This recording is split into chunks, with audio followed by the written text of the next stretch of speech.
Cast Fireball, a spell that creates a ball of fire, and I launch it to you. Then you go to Chinese web novel. Oh no, I have a martial arts technique that can handle your martial arts technique.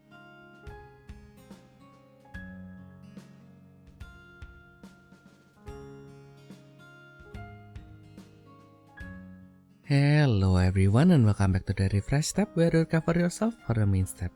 I'm yours for today, tomorrow, and the foreseeable future, Theodore Lu. And I'm with Autos Battler in the UK and admin Red Battle Spirits English Wiki, Ayumu Seiki.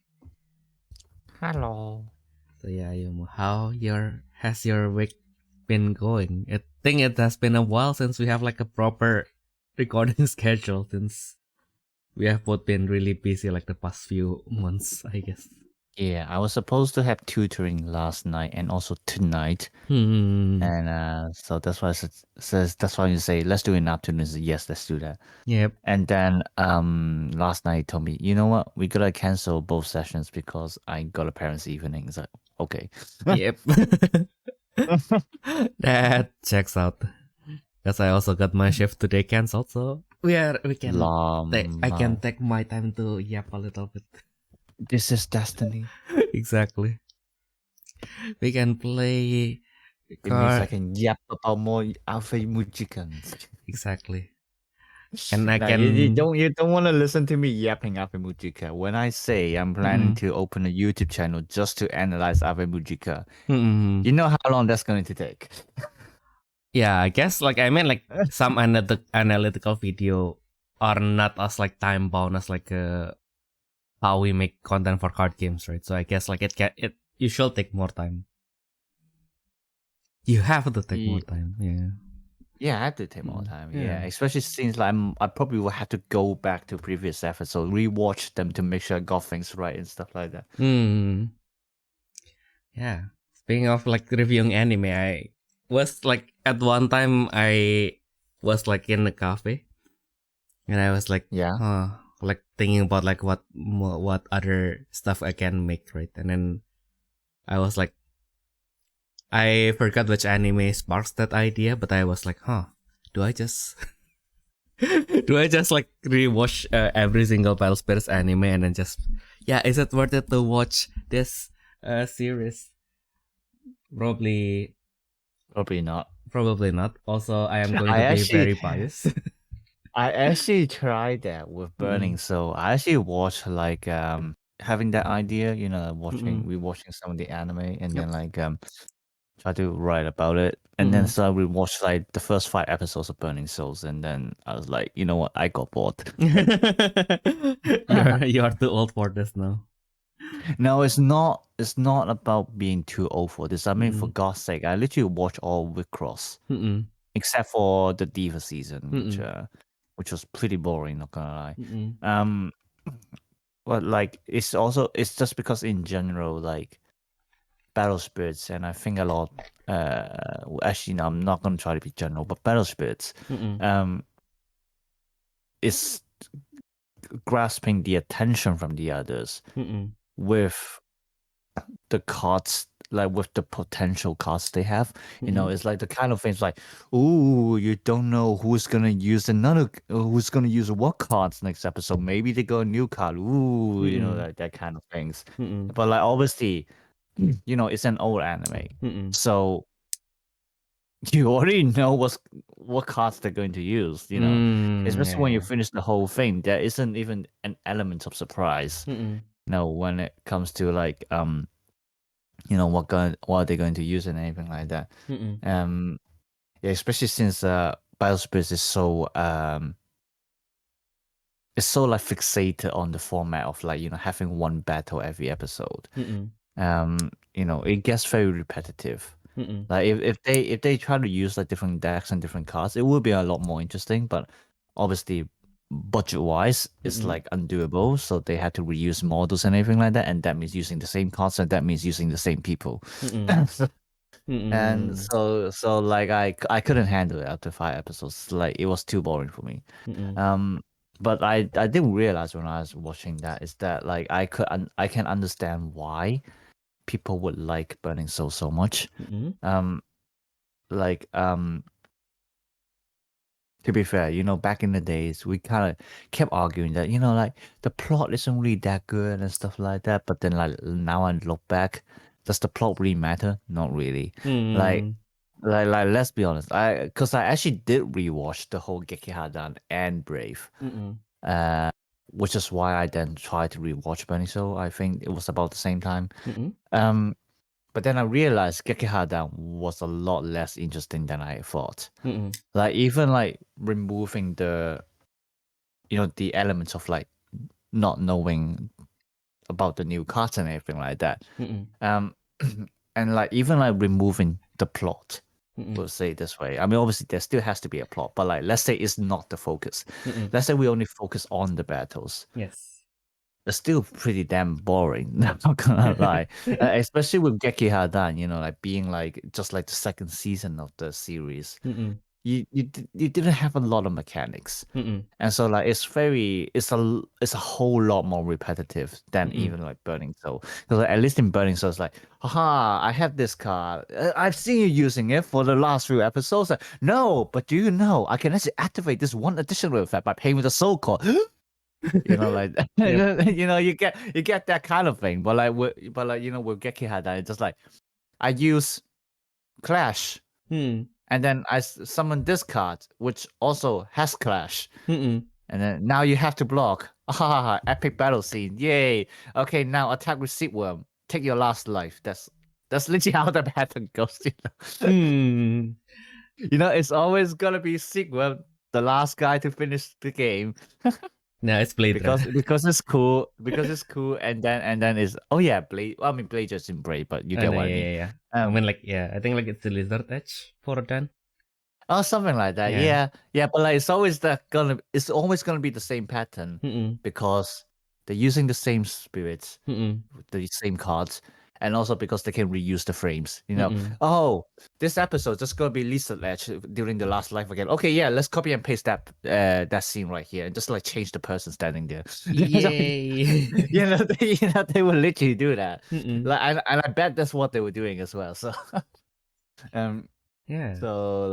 So yeah, but okay, I went a bit off topic, but Mm-mm. I can see why a lot of people like Burning Souls because it actually did introduce the game very well. Mm-mm. Like I'll say it this way. And like I think like unless there's like gonna be like a major mechanic introducing into the game, Mm-mm. I mean I suppose contrast like a major mechanic, but at the end it's still more like a subtype of like spirit card types. It's more like changing the play styles, the decks. Mm-mm. But like in general, if you want to introduce people to battle spirits, Burning Soul is probably still the best one that you can give them. Mm-mm. Not Gekihada, not Brave, Mm-mm. Burning Soul. Okay. Well, it depends on what they like. But as I said, like even Gekihada, I don't think the story is very coherent. Mm-mm. Like Brave, but like I suppose like Gekihata had to exist for Brave to work Mm-mm. because like it's like the similar case for like a lot of stories for sequels. Mm-mm. And obviously I've been thinking about this a lot because of Michael and Avimujika. But like Brave only managed to work so coherently because the world building was practically already been done with Gekihadan. Yep. So they didn't have to spend most of the time to try to introduce everything again. Mm-mm. And like what's even worse, obviously, is that with Battle Spirits anime in general, you gotta be spending half of the episode in the battle. So realistically, you only got another half of the episode, which is like what 10 to 15 minutes, to actually explain what's going on in the background. So Gekihadan did the job for Brave, and so Brave can focus more on like what they want to actually talk about. And I suppose like that explains why Brave is still regarded as one of the best seasons because, it's a lot more stable, not more complete. Thanks to having Gekihadan as like the predecessor. And so, but like so it depends on like what like the friend you want to introduce to like to look at. If they want to focus more on stories, then probably still Gekihadan and Brave be like the better choice, or even Soul Eyes, Mm. or even like Heroes. Like, to be fair, it's like kind of like these four seasons are like probably like the best in terms of like storytelling. Mm-mm. Best in Battle Spirits anyway. Like, if you ask me, are they actually good? Not really. But like but Burning Soul is more for if your friends just like to be unga bunga. It's like, oh, you want to watch something to fight? Yeah, okay, Burning Soul then. Like that's probably like the best one you can introduce if they just want to focus on the animation. But as I said, in terms of game mechanics, Burning Soul is probably also the best one to introduce to, because it actually helps you to kind of understand one step by one step how this game works, how this game functions. And especially in terms of like the identity of the colors as well. Like, I think one thing that Burning Soul did really well is that they what's the word? They very much differentiate the abilities of each color. Because that was also like during the time when you kind of have what's the word? You kind of have enough mechanics to like give some differences between each color. Not to say that like previously there's no like color identities or anything like that, but but like if you think about it, before Burning Soul, a lot of like the so-called color identities in like the game is only bound by keywords. If you go back to Gekihata, it's like, oh yeah, red is used in Clash because they like to attack. White got armor. Green got high speed or swift. And then purple got curse, and yellow got brilliance mainly, luster. But not really holy life, actually, now that I think about it. And then obviously blue, you got the crush thing. But that's really about it. Like, if you compare, Dan, what he does, yeah, he just attacks. And then like if you think about it, what was it? Kenzo using the green deck. What is he doing? Just spam attacks. They're kind of doing the same thing. I mean, but like obviously that's what a game is supposed to be. They just kind of do the same thing because obviously they're the same game. But with Burning Soul, I think it also matters with like how you try to arrange the battles and who's doing the battling, who's using the cards, etc. So what I found really surprising, because I didn't actually remember, was that obviously in first episode you got to introduce the main character first, Yukimura, and probably like the most popular color and play style, which is like red and like being aggressive and everything like that. So first episode you got Yukimura just spamming spirits, attacking with like relatively high BP, and then like you got this big spirit, Gulen Dragon, which is like, oh, so you can end the game by clashing with a spirit and also deal with their lives. So you see, you can still make spirit battles while ending the game, like that kind of thing. Which really done pretty well, for like a first episode, and then surprisingly, I think it was in like episode 2 or episode 3. They already introduced Soin with Blue Sea Wisdom King, which means the mill tactic. And I think that was a very good decision from them because, as I mentioned before, like even if you have different play styles from like different colors, at the end you're kind of focusing on just like reducing the life and anything like that, right? And to be fair, like the mill tactic in general is not a very popular win condition in like other card games. Pokemon, like in Pokemon, it's kind of there, but like they don't heavily focus on it. They give you like a field cast. Hey, look, here's a field cast that you can mill, and then it's up to the players' creativity to actually try to make the deck. And oh my god, they are annoying. I muted myself for the swear word, but yeah, Great Tusk became annoying. No, was it Great Tusk? Yeah, it was Great Tusk. Well, oh my god, so annoying. But anyway, Battle Spirits. So if anything, Battle Spirits, like one of its very unique points, I think, is that it does support the mill, like the discard win condition, and very majorly as well, in comparison to the other card games. And so like, you by putting it in like the first few episodes, as I said, episode 2, episode 3, the game is kind of telling you, hey, look, we're different from the other card games. Like, look at this. You can actually try to deck out people as a win condition. And like, look, see how amazing this is. 14 cards in one turn. Jeez, like kind of things. And what it did is that obviously it introduced a new color, which is blue. And then it's also telling you that there is a more than one win condition, and that is a very important thing to introduce to the new players, obviously, because like, when you go into the game, the first thing you want to know is that how many options you have, and then now Battle Spirits is like kind of telling you, hey, look, we have more than one option, and like, do you want to know if there are more options? Then just keep watching, like kind of thing. And so like that was really good. But like as I said, I only watched like the first few episodes, and then I didn't bother continuing it. So like I cannot remember anything in detail, but like just from like the first few episodes, you can kind of see kind of like their direction in like kind of patterns of like how they want to introduce the game. And like obviously, with the mechanical soul core, it provides a little more suspense, in what the cards can do, what the cards can do, because like we have like because of like the soul core, you can use I can't remember what's the exact term, but it is like a method of narration, like a method of story narration where they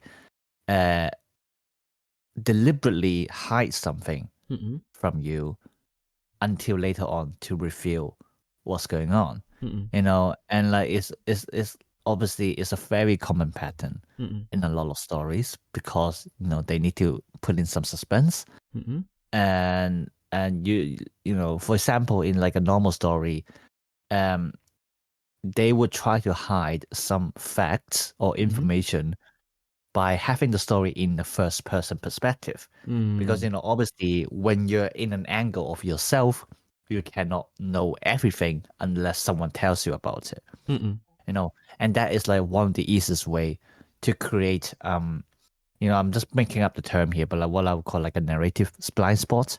That like you just cannot know everything. And then so like when it actually happens, it gives the shock to the character, and it gives the shock to the readers as well.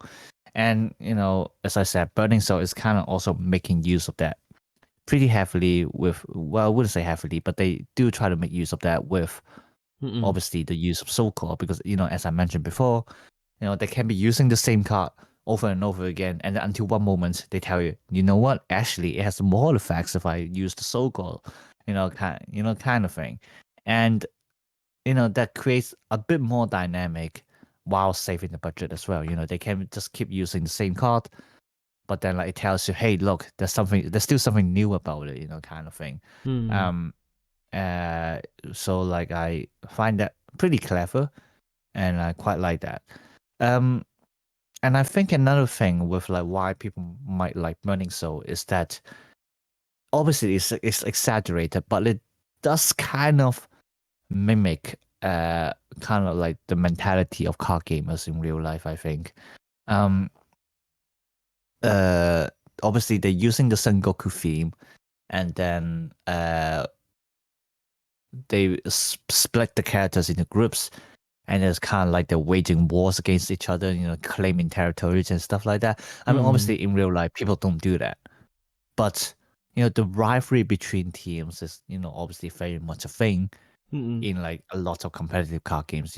Even in Battle Spirits Saga, you would have seen that. People make like form teams around themselves, and they try to dominate over one another, or like even in a more general sense, there was like a slight competition, between American players and European players, and like, they kind of, and I think with Burning Soul, they kind of saw this aspect of things and then just basically exaggerated. Now you're actually making teams to make wars and stuff. Now you're actually claiming real territory.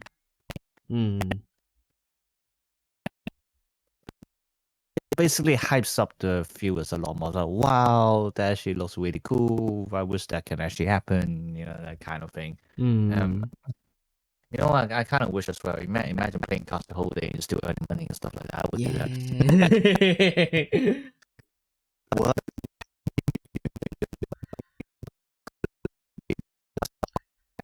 Yeah. Free housing, yeah. In 2025, yeah. I still love that, like how as someone has mentioned that I've told you about this before, but it's been a while. I don't know if you still remember.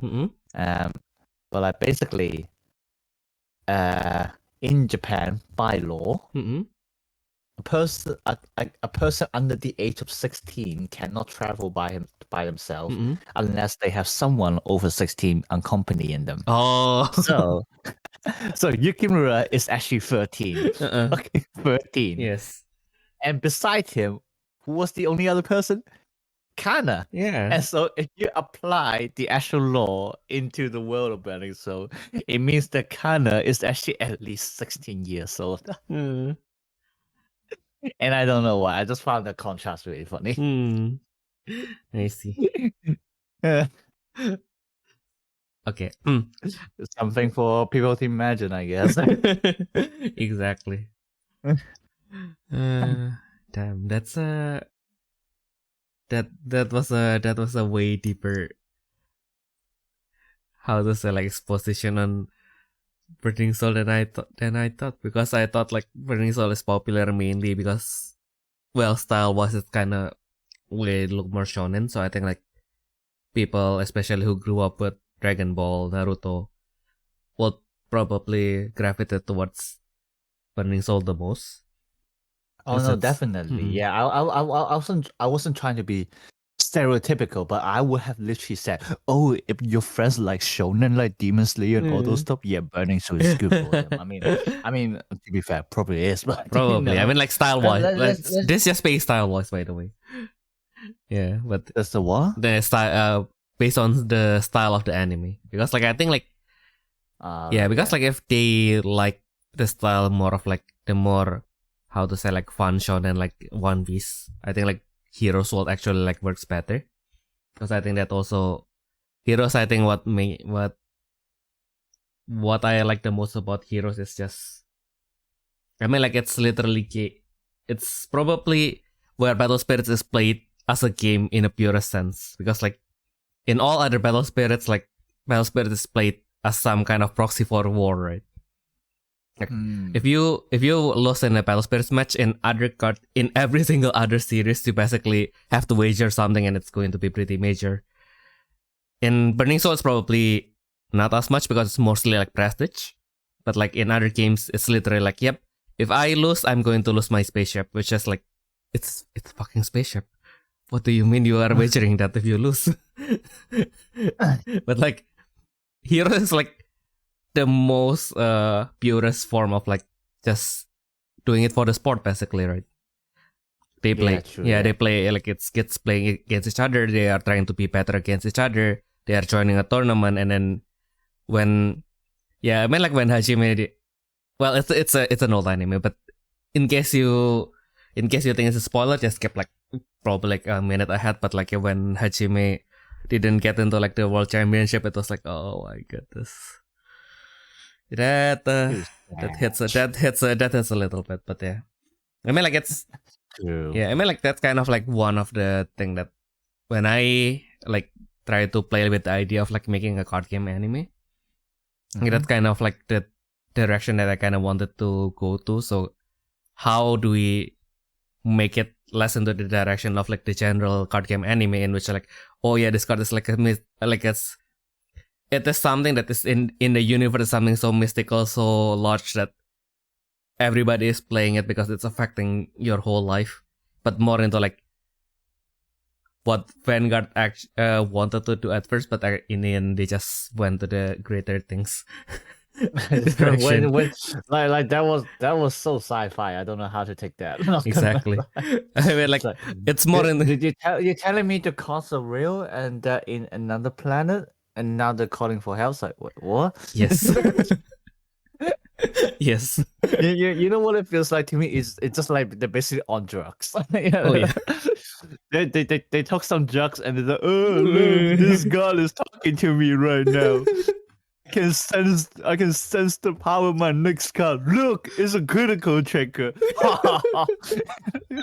I saw this in my dream. I dreamt of this critical trigger. Oh my god.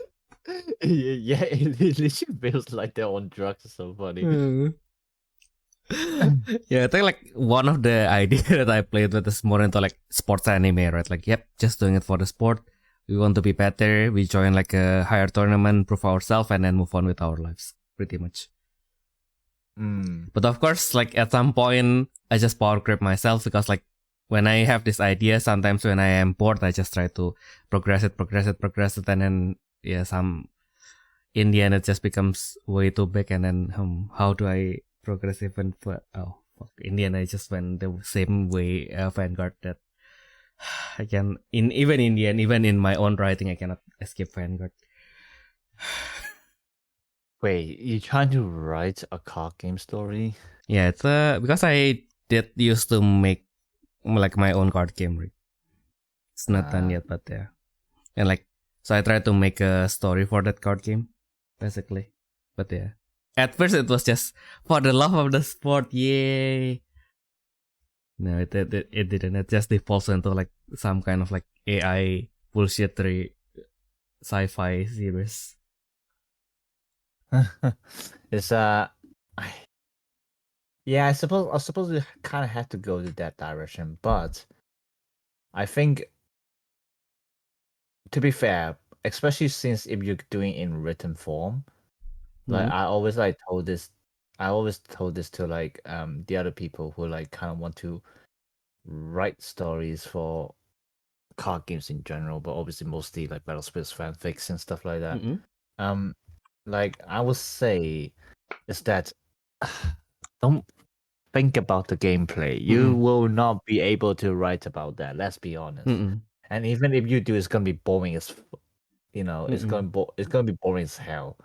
Like cause like at the end, it's not just Battle Spirits, but like Vanguard, what is it, Yu-Gi-Oh, kind of things, and arguably to an extent, Pokemon as well.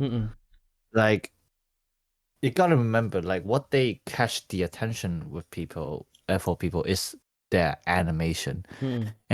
Like using like Pokemon as an example because I brought it up.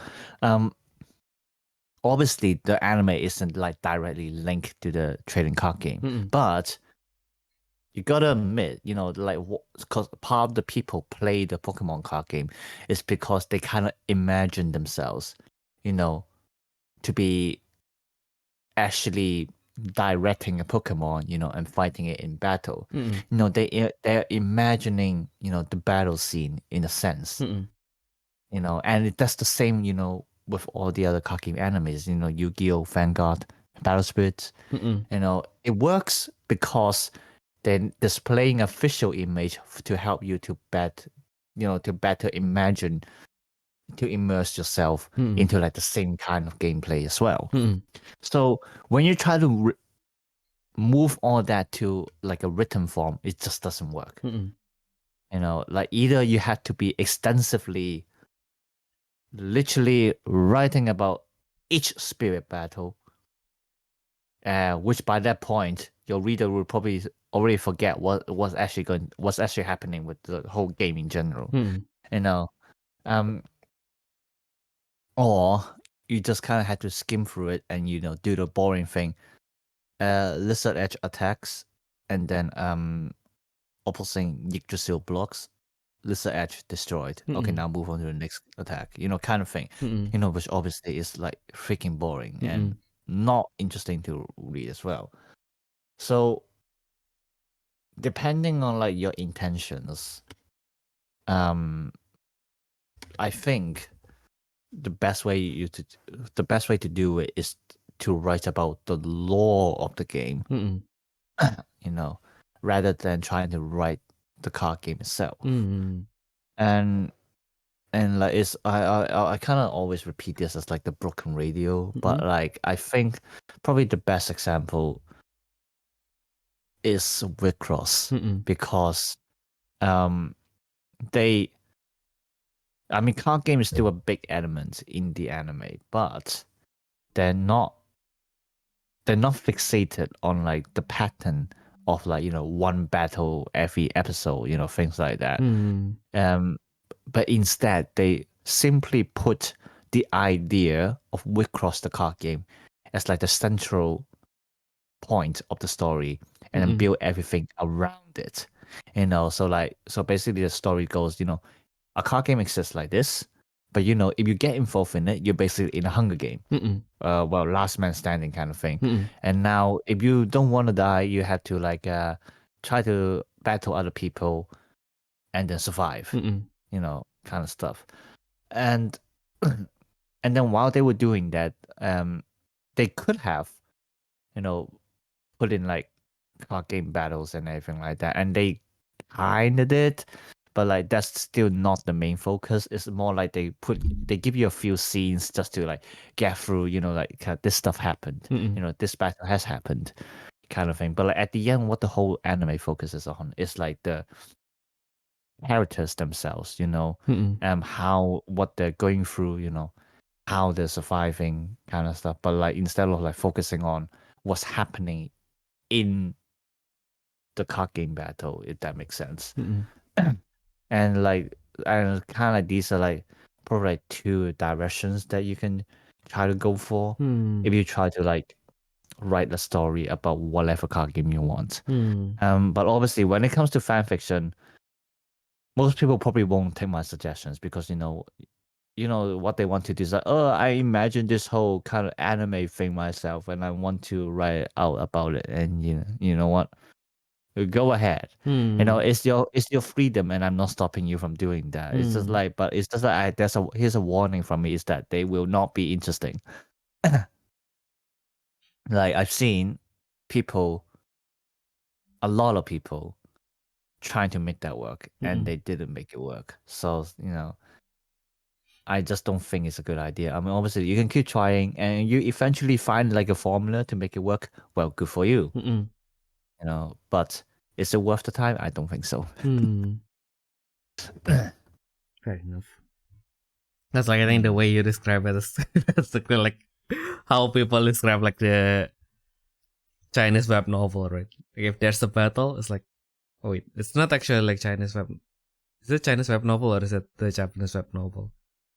That's like the meme is like, when there is like a Chinese web novel, like the Japanese web novel is like, yeah, I guess fireball. It is a spell that creates a ball of fire, and I launch it to you.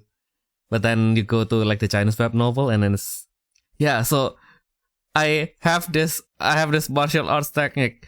Oh no! But I have a martial arts technique that can handle your martial arts technique.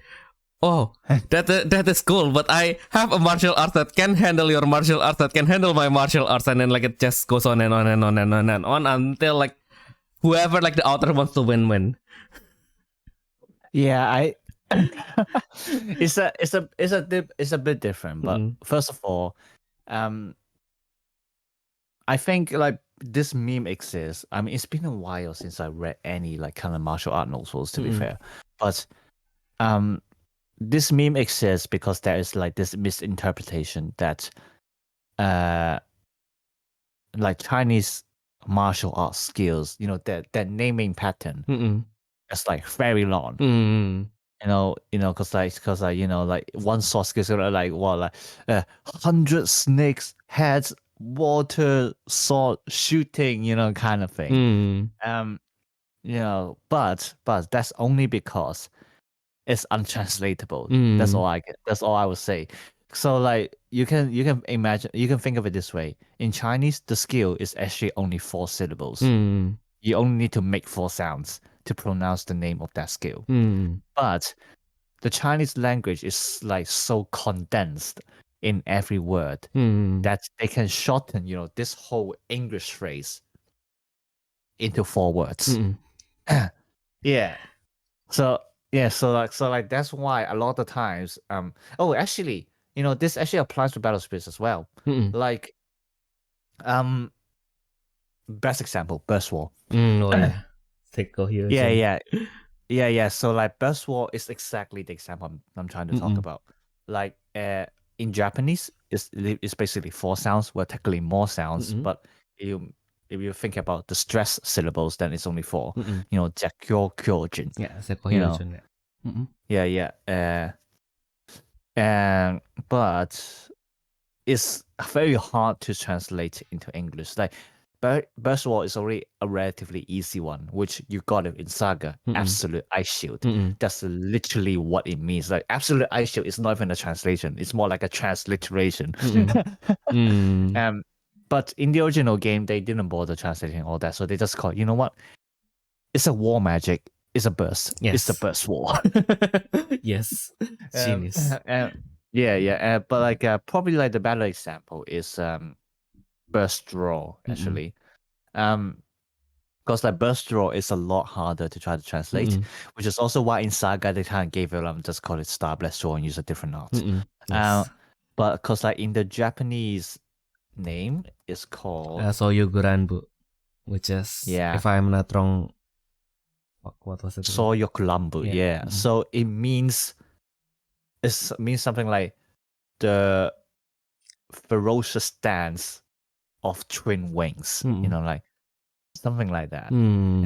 It's like another problem with the Chinese and Japanese languages, and maybe to an extent Korean, but I'm not going to speak for them. Is that when they're using kanji or hanzi, like depending on which language you're talking about, it's very context heavy. So like every word in the phrase can be interpreted as different stuff. Depending on context. And like using Burst Draw as an example, Soyokurambu, literally it means double wings dancing ferociously.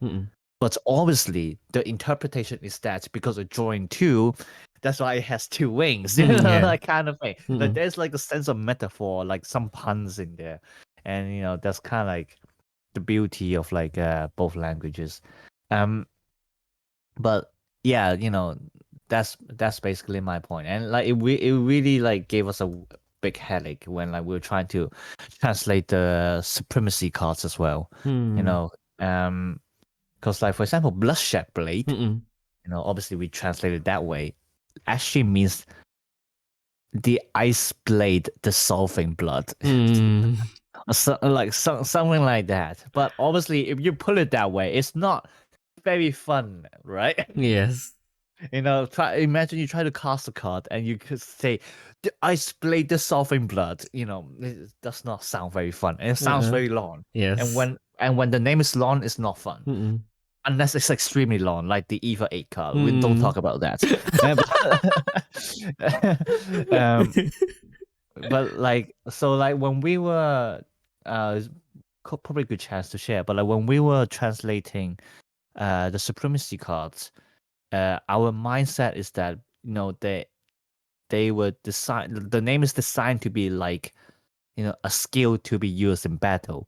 It's kind of like Demon Slayer, like water breathing technique, first form, like kind of things.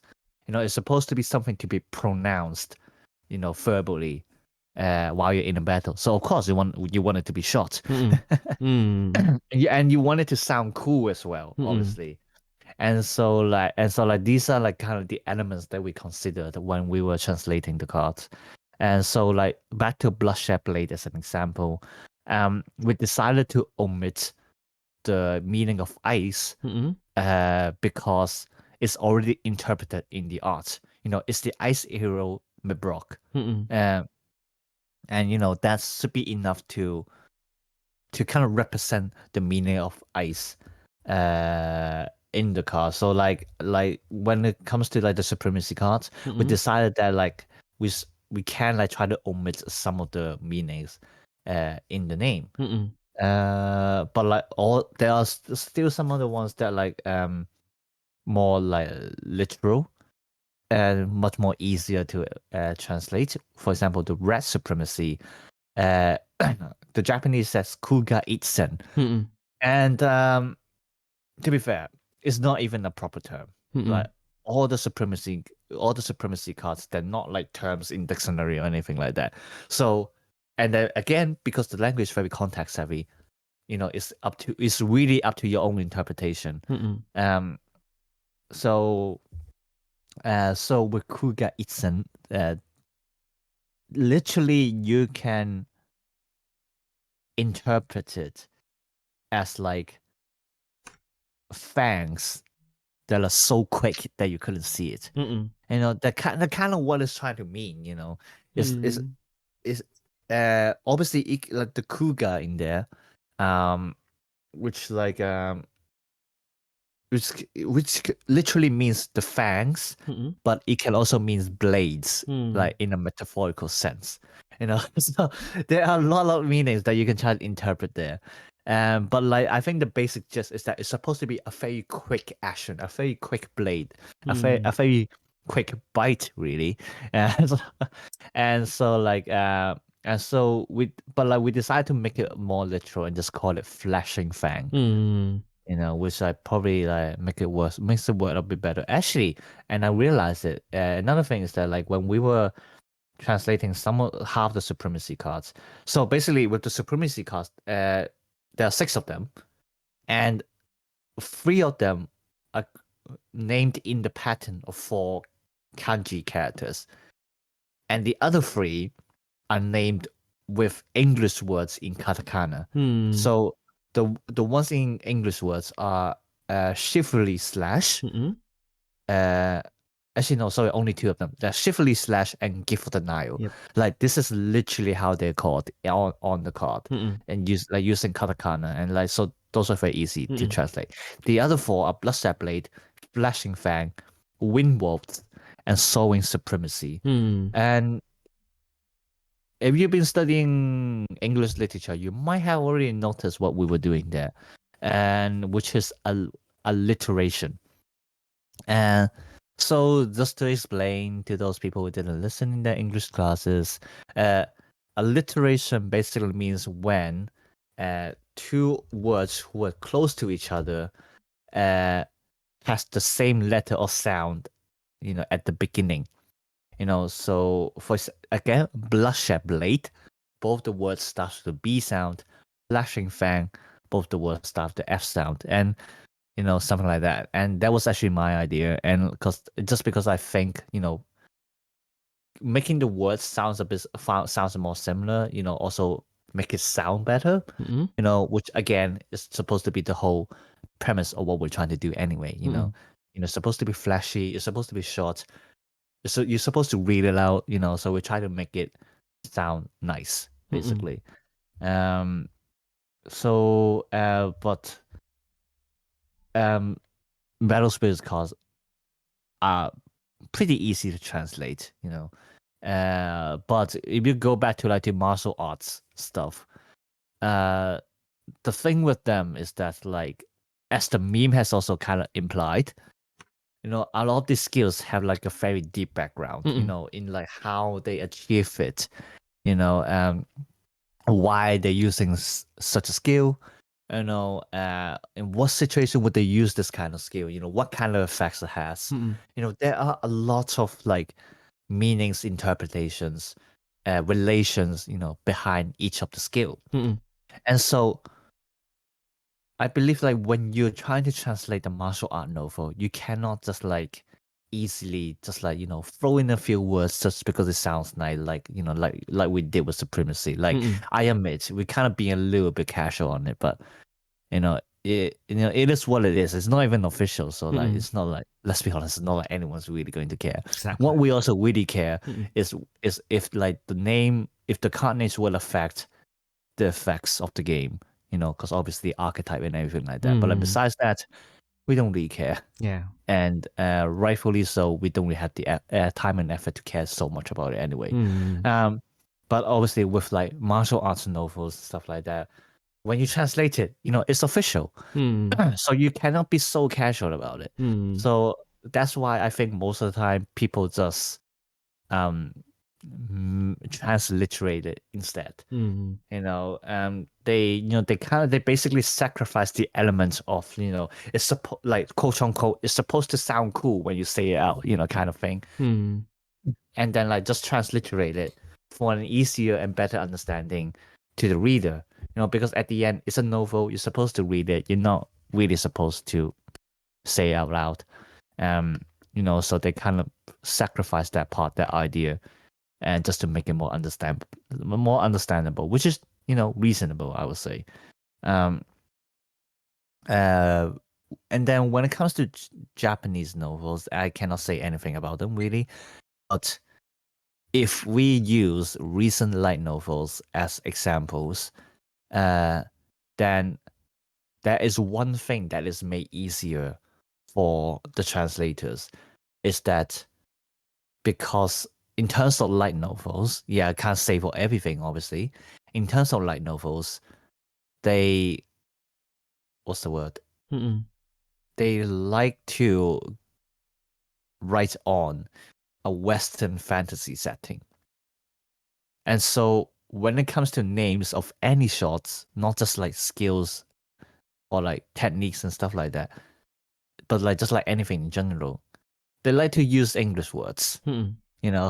Which basically, what I just said about the cards, chivalry, slash, and gift of denial, they're all English words. And, most of the time they're kind of doing the same thing with light novels as well, because believe it or not, Japanese people actually found English really cool, just like how we find Japanese language really cool, the grass on the other side is always greener kind of thing. Yes. Yeah. So, and so obviously it makes it a lot easier to translate because they're literally using English words just pronounced in Japanese. I think obviously if it goes down to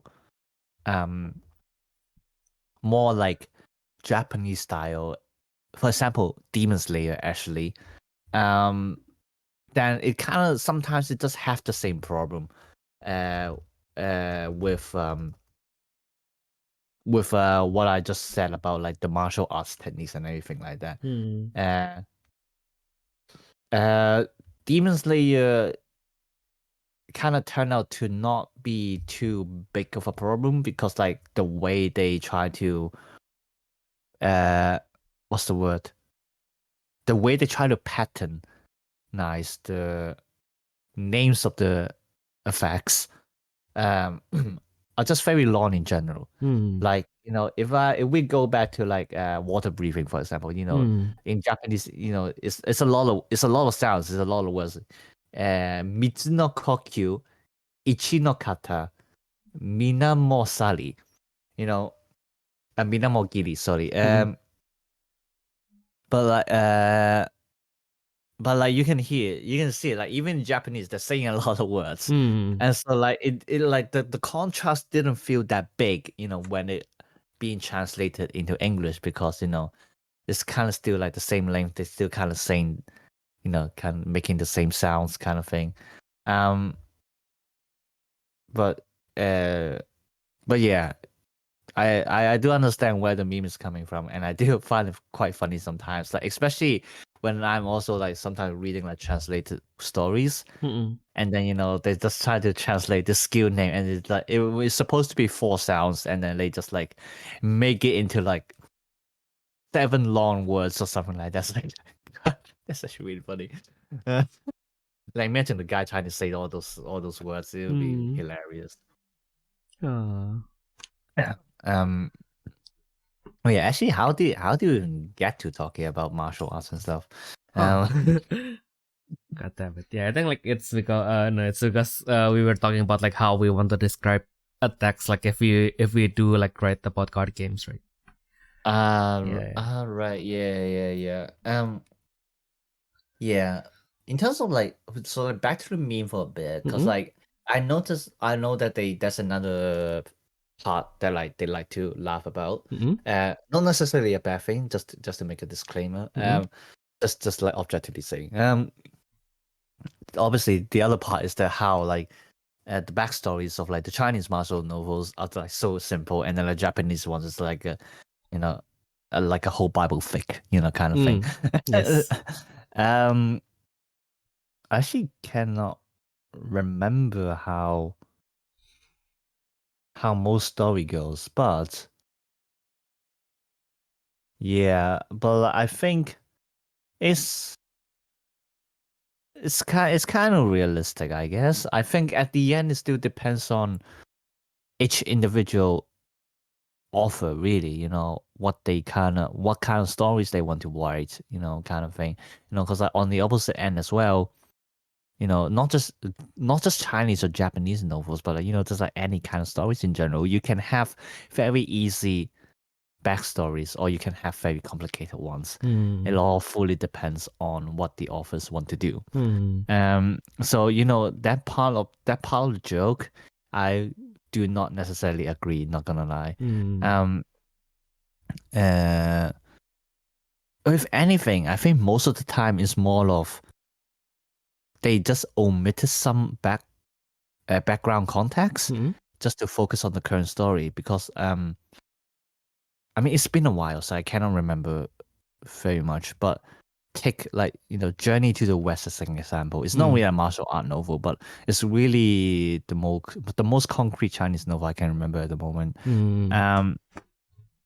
Have we really talked about how Sanso why he wanted to travel to India? No, not really. No, we just know that he's a very devoted monk, and so he wants to obtain like the holy scripts, the sacred scripts from like India and stuff like that. But like, that's kind of it. Really, like, we didn't really know about why he became a monk. We didn't really know about why he want to get those sacred scripts. Basically the only reason is because they're sacred, so what to have them, kind of things. And because he's like the chosen person to do so, by Buddha and like everyone in the sky, so like that's like kind of it. And then like you got like the other kind of the main characters. I mean, obviously the fullest backstory we got was Su Kong, because he's technically the main protagonist. I mean, obviously like the whole group is like the focus of the story, but Su Kong is like the main protagonist. So obviously we kind of get like more backstories from him, but like also there's still quite a lot of mysteries about him, because like why did he explode from a rock? We never knew. Yeah. Like so like it's really funny like how random like sometimes a story can start. And then like we got like the pig. I don't know how you I think you call it chohaku in like English or Japanese. So I think it's in Indonesian version it's chupatkai. I'm not sure. Yeah, that's more similar to the Chinese name. Yeah. And we basically only know that he's a very gluttonous let's say creature, because like very interestingly is that the existence of monsters in general, like in the Chinese mythology, I would say, is very similar to the concept of yokai in Japanese mythology. But would you necessarily call them yokai? No, not really. Like, their existence are kind of like different. Like Chinese creatures are more mythical creatures, or like legendary, whatever, you get my point. Fictional creatures are more like coming from the sense that like they're part of like the natural living world. You know, they're just like there's just like other living creatures living side by side with humans. Just like any other kind of animals, just like probably like the Chinese imagine that like more of them has like more intelligence than the other ones as well. Especially with Journey to the West, actually, you know, this kind of concerns with Taoism and Buddhism. Because the Journey to the West is like it's actually like a mix of Taoism and Buddhism. It's not like completely Buddhism, but there's like a bit about Taoism in there as well. And like they kind of have the idea, which is also a very frequent topic in Journey to the West, is that you got all these kinds of any living thing really, not just animals, plants as well. Because like for example, you might have seen a lot of fruits in the Journey to the West that also became like intelligent living creatures. And the idea is that it's like kind of very similar to the concept of karma. You know, like every living thing has like a degree of karma. And like obviously I'm being very fake and like my knowledge is very general as well. So if I say anything wrong, feel free to correct me. But you know, they kind of have like a level of karma in you know, in their kind of living spirit kind of thing. And then when they build up that karma enough, you know, perhaps because they build up a very good virtue, you know, by helping a lot of people, you know, they're being very sincere their whole life, you know, or even just like being like innocent and pure, you know, that all those things can like level up their karma. And so, obviously, sometimes there can be like outer factors as well, you know, such as like a god blessing you and everything like that. You know, that's usually how plants become intelligent, you know, because like somehow like a god really like this tree. It's like, you know what? I'm gonna protect you forever, and I give you more powers, and I suddenly the tree can talk. Yeah, kind of thing.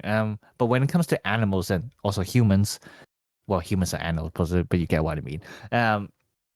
They kind of try to build up this karma by being sincere in their life, and this sense of karma builds up throughout your reincarnations. You know, because obviously in Taoism and Buddhism, I think, well, it's more like a concept when these two mix together, but you know, you get my point. Is that, you know, that is like the idea of reincarnation. You know, after you die, you will drink some soup in the underworld, wipe your memories, and then you start a new life, kind of thing. But you know, it's more like deleting a game file and then like start a new one, but you're still using the same cartridge. You know, in the same sense, the karma is built up in that cartridge, even though you don't remember anything. And so like, so that's why like we always have like ideas where, you know, your current life, you're living very well in your current life because you did a lot of good things in your previous life, you know, kind of thing, you know, and vice versa. If you're doing really, if you're like living really unluckily in your current life, it might be because you've done something really bad in your previous life and now they're punishing you, you know. Or even, you know, your cat, your dog might be a human in their previous life, but they did something wrong, and so they cannot become human. You know, there are a lot of reasons, and like this is kind of like how they try to, you know, explain, I guess you can say, the cycle of life kind of thing.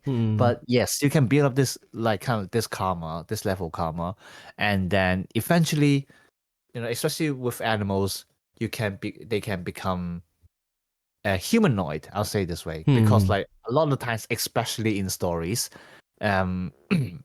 I mean, I'm saying as if any of this is real, but like, especially when people are deliberately trying to write a story, let's say it this way,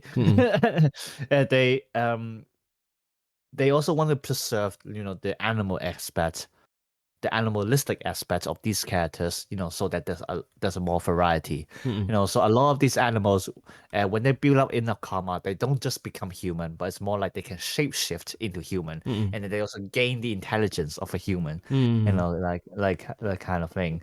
And then as for humans, if they build up enough karma, usually the most common case I've seen in story is that when they die, they will be invited to become a god.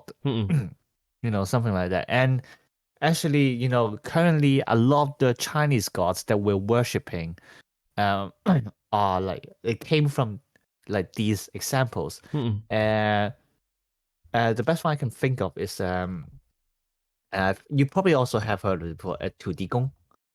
Who?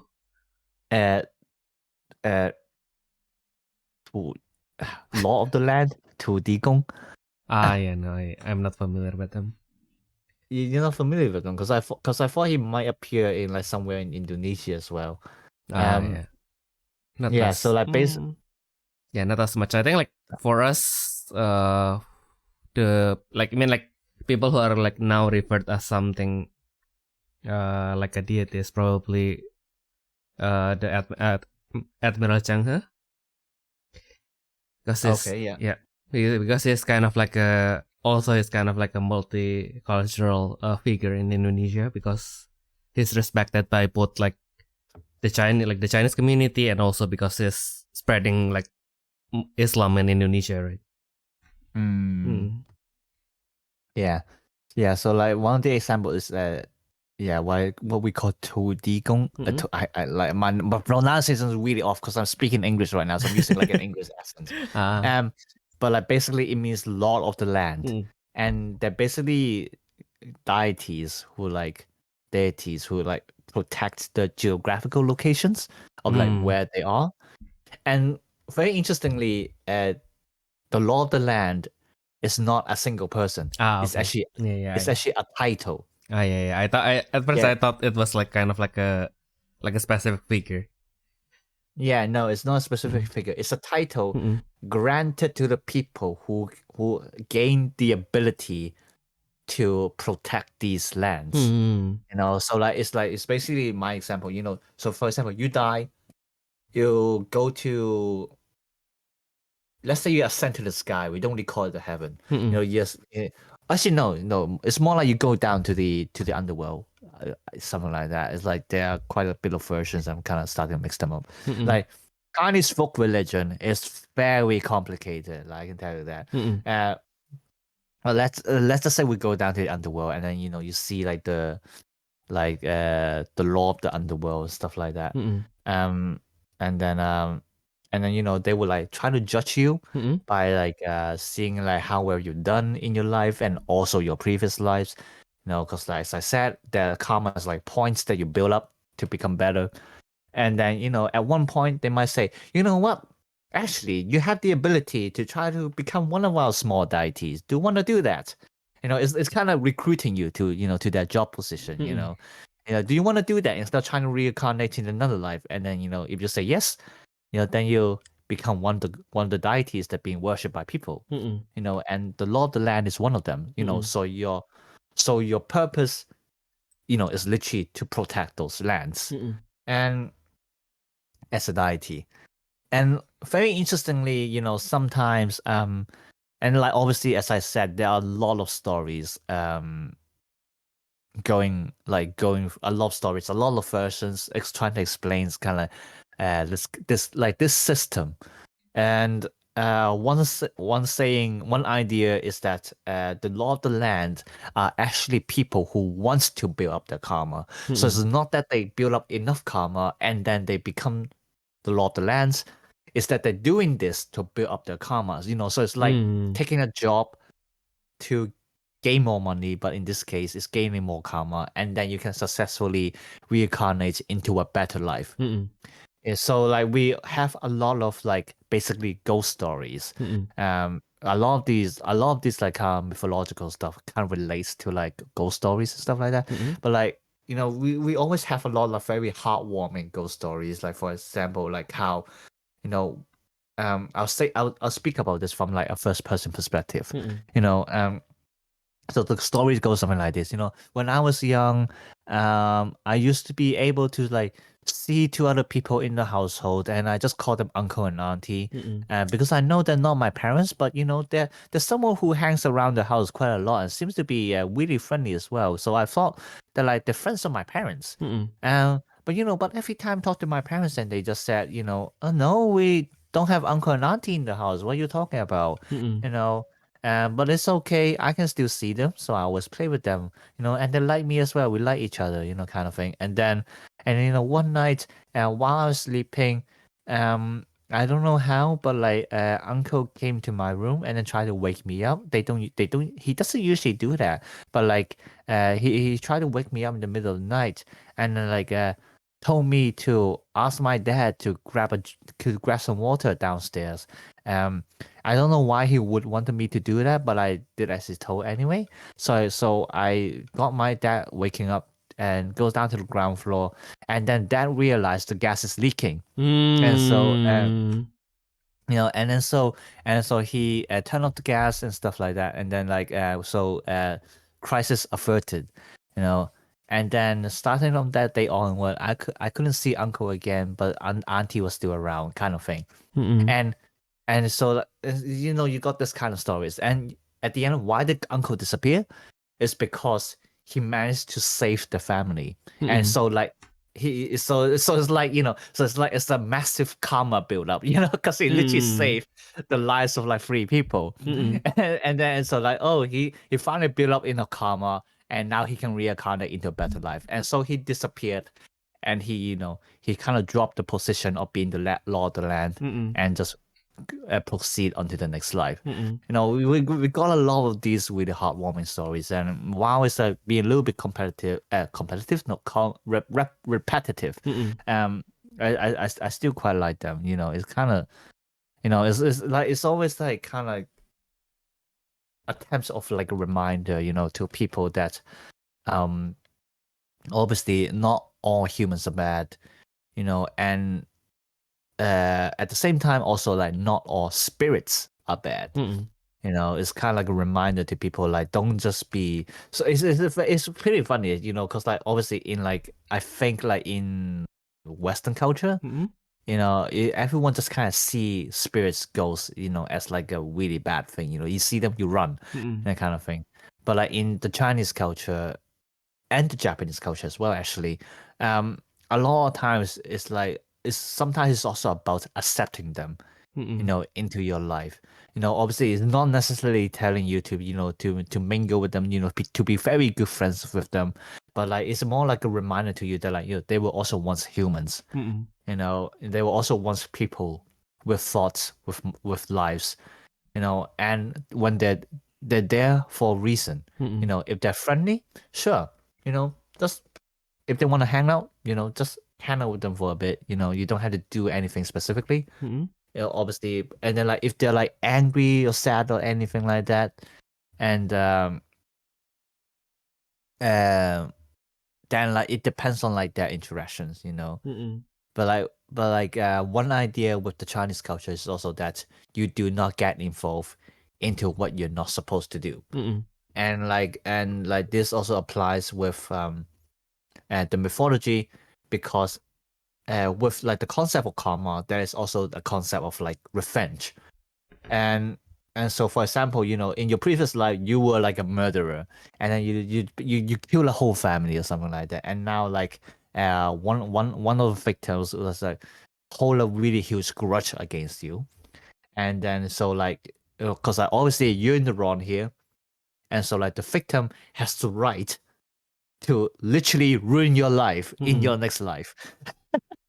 and and then and like they can like come in different forms. One form is that you just have really bad life in the next life because of like the karma and everything like that.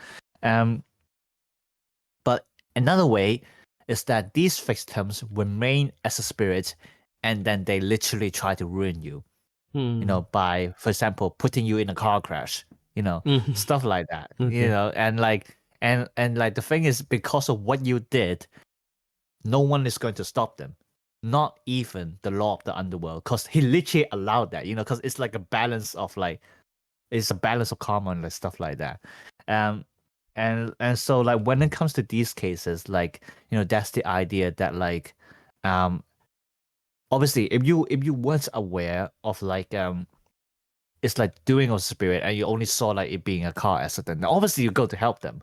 But like they're talking about more like very special cases, which probably won't apply to a lot of people. It's like you see the spirit and you know the car crash happens because of spirit,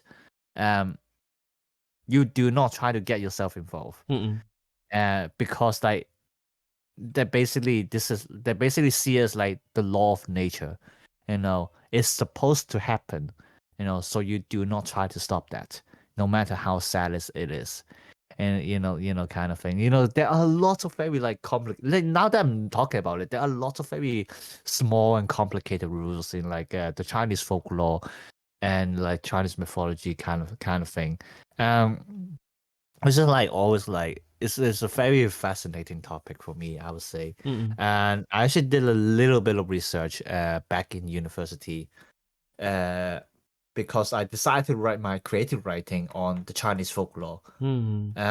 Because I realized there aren't a lot of English sources, about this kind of stories, related to like, the cycle of karma, the law of nature in like Taoism, that kind of stuff. And so like I found it very interesting, and I was very eager to like try to like write my own version as like basically the dissertation of my degree. And yeah, so I really enjoy that. I see.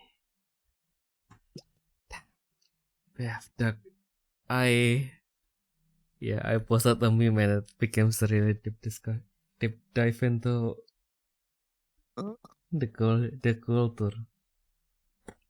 What? The culture. Culture is it's a German for culture. Also in Indonesian. Yeah. Damn. And we actually had like a really good tangent to, because like we were talking about like how to say like Burning Soul was a really good gateway anime to Battle Spirits, right? Yeah. That's like, speaking of gateway, we have some important gateway that we have to talk about, which is the new Battle Spirits Gate project. Gateway. Of course. So we have the Shinkaiho project, which is literally the true gate opening project. Well, the true release project. Release project, yes. But yeah. So basically, starting from next year, so basically after the current saga ends in April, the Battle Spirits will be starting a rotation. So of course, like you better make it clear, after the current saga ends in April 2026. Yes. Not this April. Oh yeah. Fuck. I forgot how year works. Okay, but anyway. Yeah, because like this April, the current saga ends, and then there's going to be a new saga, and then after that one ends in April 2026, we will be going to a very new Battle Spirits. Well, not really, because we will still keep the existing Battle Spirits as the Eternal format, which will still be supported competitively. And also, we will have a new standard format, which will have the newer cards only. So yeah. And then what else? And we will also finally be getting a new anime, but the new anime is going to be airing starting from this year, so it's probably not going to be that much related to each other. But yeah, overall, I think. Wait, what is airing this year? No, is it not? No, it's going along with standard. Oh, I see. Then forget what I just said. I was thinking, because I thought it's going to be. Yeah, I am opening like the Battle Spirits Twitter right in front of me right now. I could have just saw the thing. Why didn't I do that? They don't have it. Because you're dumb. Yeah, because one of the Indonesian proverb that my mom always said is that like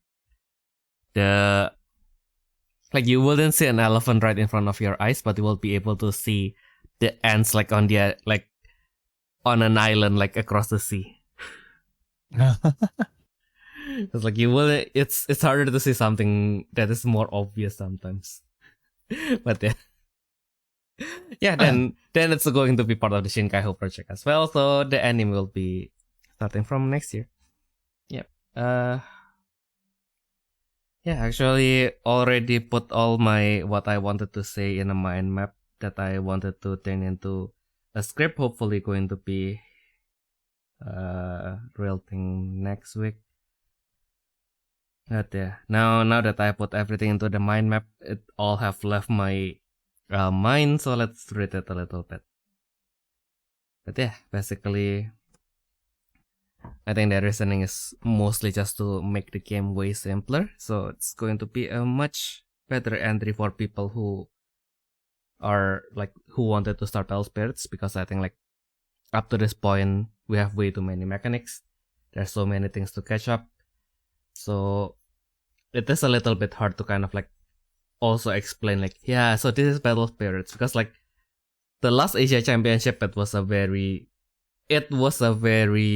how to say heated final. Like I actually like genuinely got interested in every single match, although like my horse has left the race like really early. But yeah, either way, but like that is unfortunately not going to be like the average Battle Spirits game where things would, yeah, so I drew like one of my finisher card and then now the game ends in 3 turns. Yeah, so guess it's going to be hard to explain, because that is like basically the average game, right? Although you do then can get to play more, and then you get to go to like the actual match that are like, oh yeah, I have like the counter to your countering, so I am going to counter your countering that counters my counter. Yeah, yeah. But yeah, but do you before I read my mind map again, Ayumu, like I kind of wanted to hear what do you think about it. What, like about the standard format? About the standard format, of course. It's I mean, I suppose like it eventually has to come. At least it's way better than just ending the game, I guess. We've always been wondering we've always been wondering like how they would try to proceed after the contract saga, because obviously you can't really go back to no contracts after all this stuff, like especially when everyone is like used to like just like starting a card and everything like that. So like I still think that like contract was like a really bad idea, not gonna lie. But it is what it is. It happened. So I mean, complaining more doesn't really help.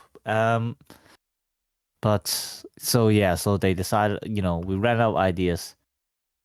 Time to get rid of all of that and then just start anew, which actually makes sense. And I'm kind of all for it. Like I don't really have anything against it, and I suppose it does like bring in like a kind of some freshness into the game as well, because obviously for 17 years like the game has always been designed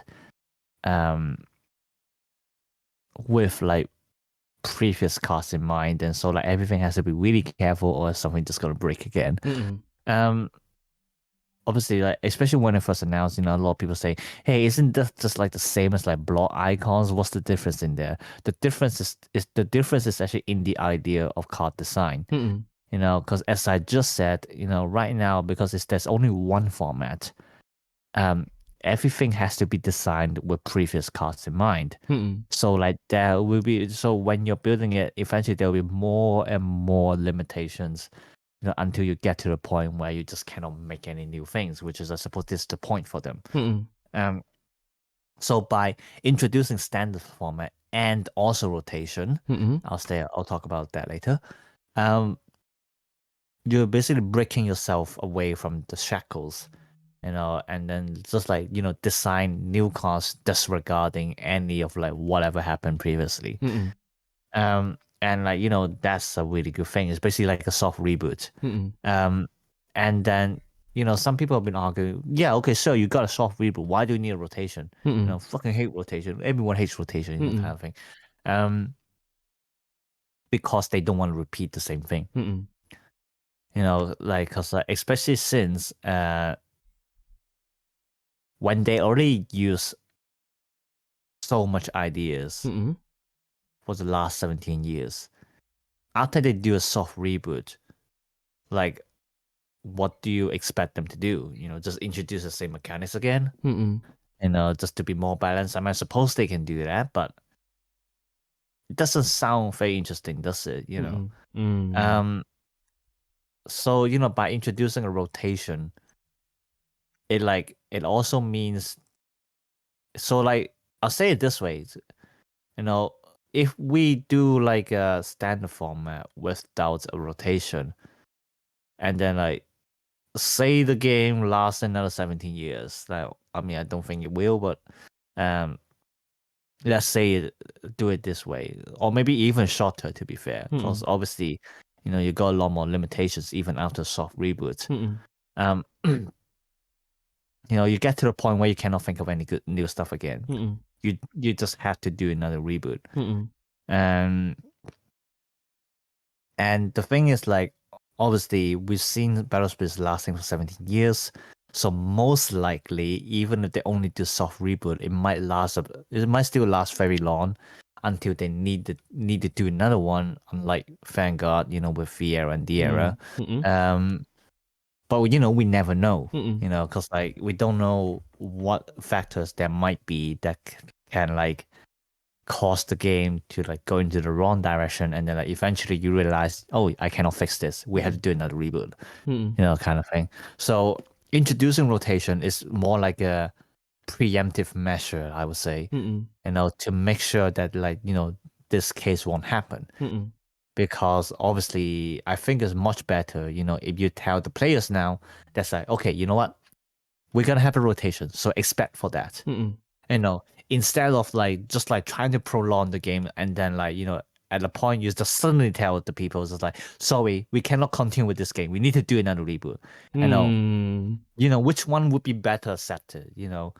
Like, I think the rotation would be much more better accepted, especially since you're now putting it out with such like a big announcement as well. It kind of shows that you plan this ahead. And obviously that's way better, because it means you're more trustworthy, you know what you're doing. Rather than like just casually saying, oh yeah, you know what, we cannot think of anything else, we're gonna do a soft reboot, and then like after like 5 years or so, oopsie, we did an oopsie, now we cannot do another game, so we need to do another soft reboot. Which, like, let's be honest, I don't know if that's the truth, but like, that's what I felt when I was looking at Vanguard.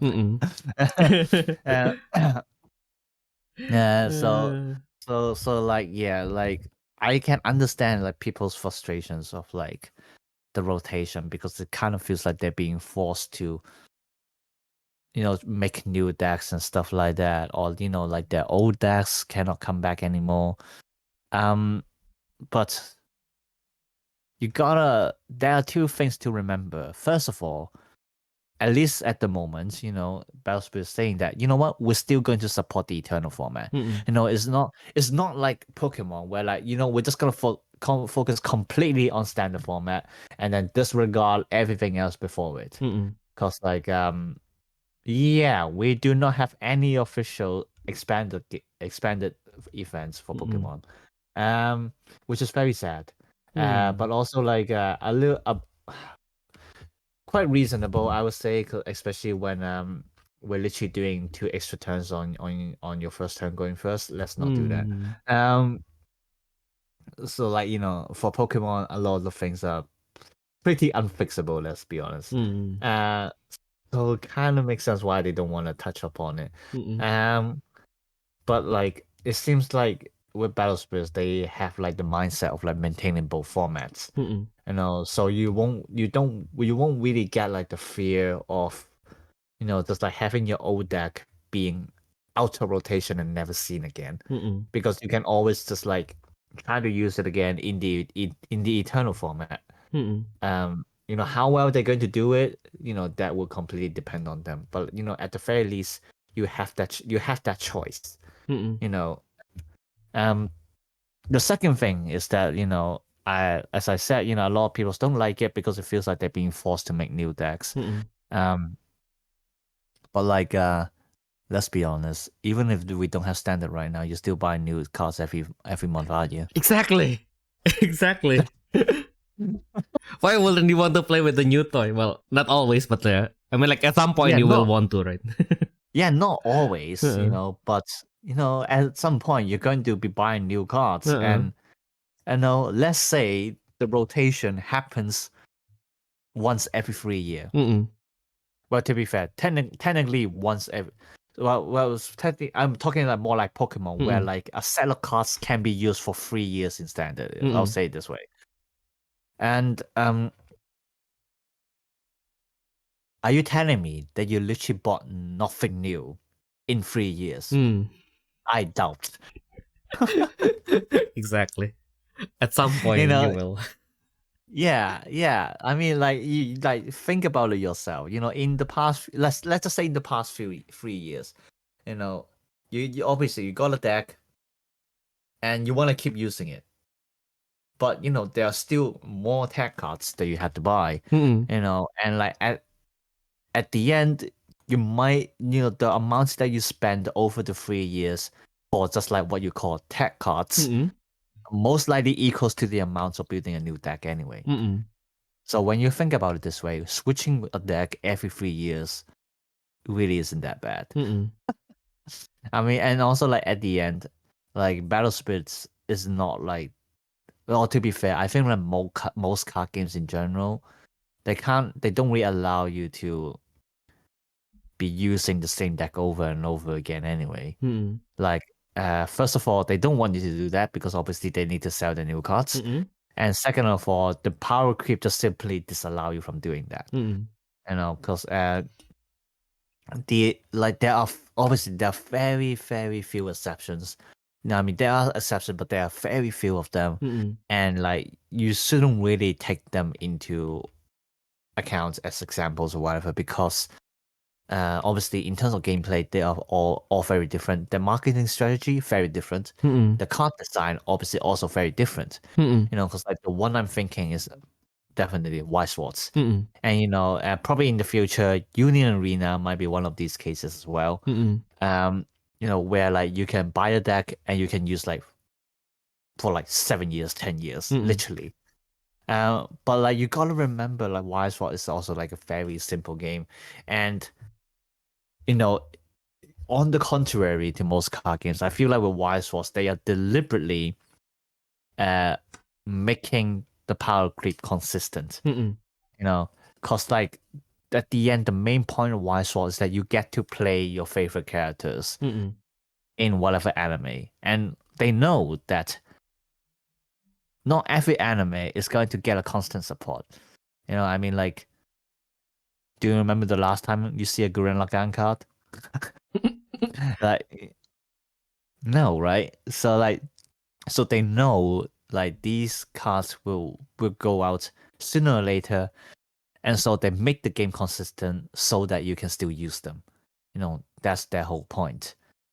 I mean, obviously, Battle Spirits or like like Vanguard, Yu-Gi-Oh, basically most of the card games out there, Pokemon as well. Obviously, because Pokemon is one of them that has rotations. They don't expect you to use the old cards. They want you to buy new ones, and because of that, it becomes part of the mindset, and so that when they making new cards, the way is always the meta is going steeper and steeper and steeper. Because they need to make new cards that can overcome the older cards, or more like absolutely overcome the older cards, so that it makes you want to buy them. It forces you to buy them. And so, like, if you don't like this concept, then I would just suggest you don't play the game. because this is what they're doing, and it's pretty obvious this is what they're doing. And so, if you don't like that, then it doesn't matter if it has rotation or not. I see. Because like I think like the reverse is also true, right? Because like now you have Magic Gathering, which also has rotation.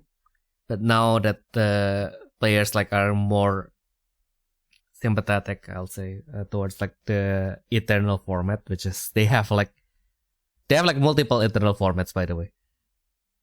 So like, I'm not surprised. Yeah. I think like Battle Spirits will have that as well. Yeah.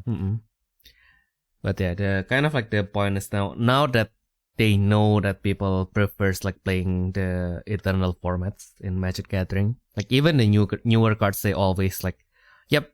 So they would like print stats that are specifically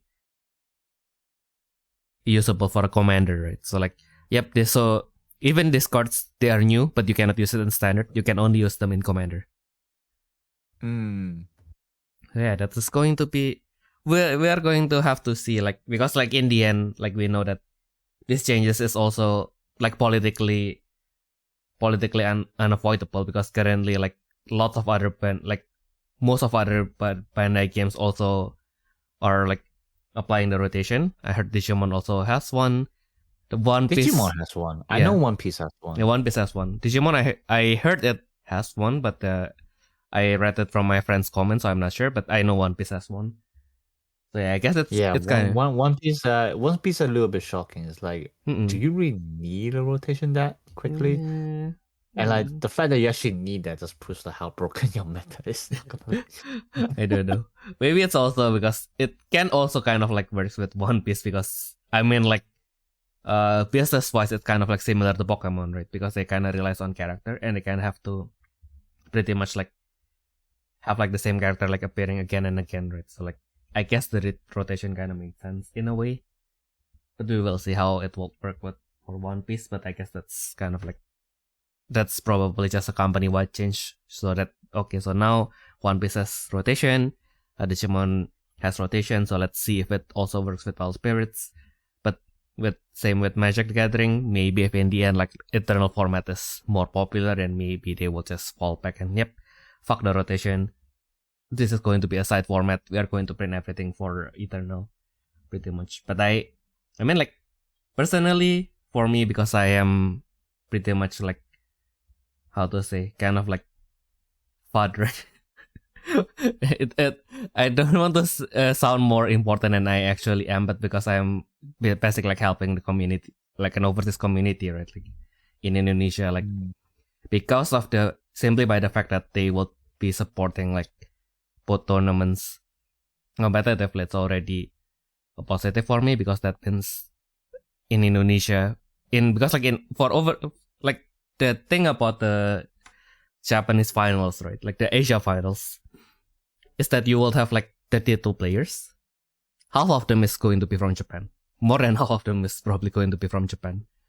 So that means if we have two tournaments, although it's going to be pretty much both still like dominated by the Japanese representative, but now we have kind of like more chance for like people from like overseas to kind of like compete, right?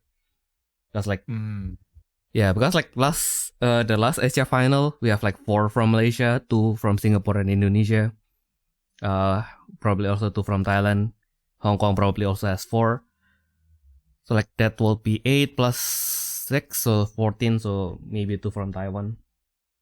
You never know. Taiwan's their own session as well. Yeah.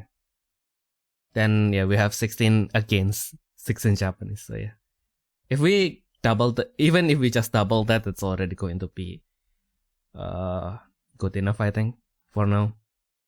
Although like of course the hope is that we can grow the market so we can send more people. That will have been for the best. What else? And there is something about the competition that I actually kind of forget. It was in my mind a few seconds ago. I'm getting old. But yeah. Oh yeah, I remember like reading like I got this banner from like their announcement that is going to be going on their site, right? And then what? So basically in the web page for the Shinkai-ho project, they kind of mentioned that you can either like master like either just Eternal or Standard, or you can actually just aim to be the top input. So yeah, we will see if we can actually like qualify for both actually. So yeah, I mean like of course of course they are going to be making that on separate days, right? So maybe if you mostly because I think that's how Vanguard is doing, right? Yeah. Like they don't really have both tournaments at the same time, but it's more like day one is premium, second day is like standard kind of thing. Oh yeah. The only thing is because Vanguard used to have like 3 formats. So like V standard, V premium, and D standard. So that's why sometimes it can overlap. You kind of have to choose 2 out of the 3 because like Oh yeah, I mean if it's 2 out of 3 then but like hopefully have 2 formats, so it should work. Yeah, hopefully it should work and then you can join both. So yeah, if you are a chat, just win both format. How hard can it be? Very hard, but yeah.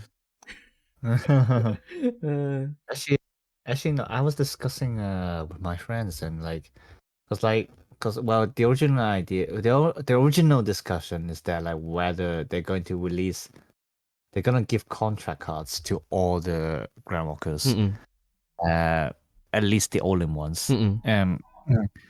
But like obviously with only 4 eternal sets left, it's like there aren't a lot of spaces they can fit in.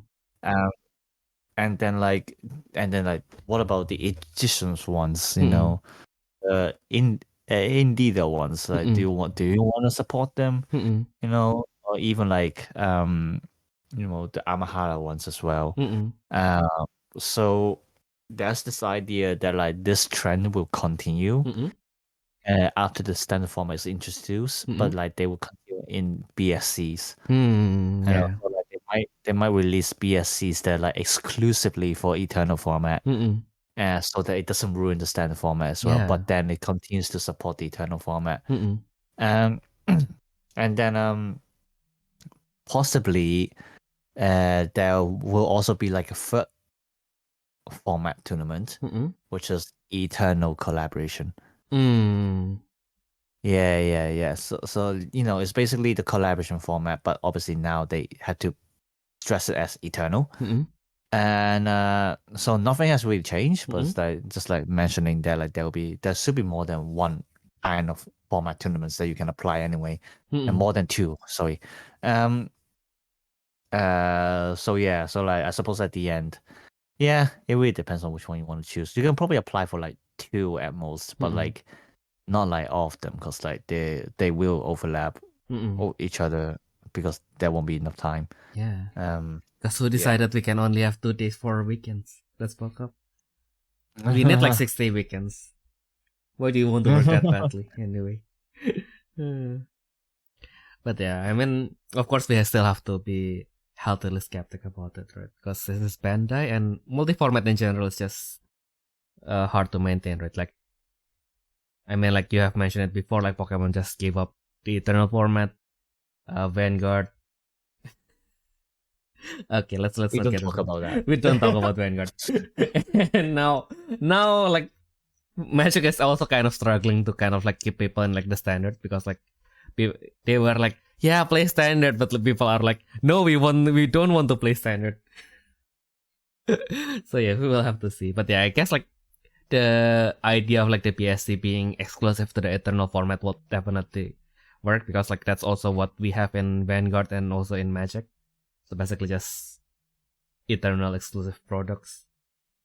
Well, I think with collaboration, they probably will introduce into standard, but when they get pushed into Eternal, then so like for collaboration, there's no problem for them to be in standard as well. But it's just like the style of like how they release cards would like would be different again, because like obviously you cannot just leave a collab set for like more than 3 years and say, hey, we're going back to that. Look at these old cards that we're reprinting now, because obviously they won't be able to do that again. But like the way they function should not be any different. They release right now, and then like the cards can be used in standard and Eternal and Eternal collaboration, because obviously Eternal collaboration is just like a subcategory of Eternal.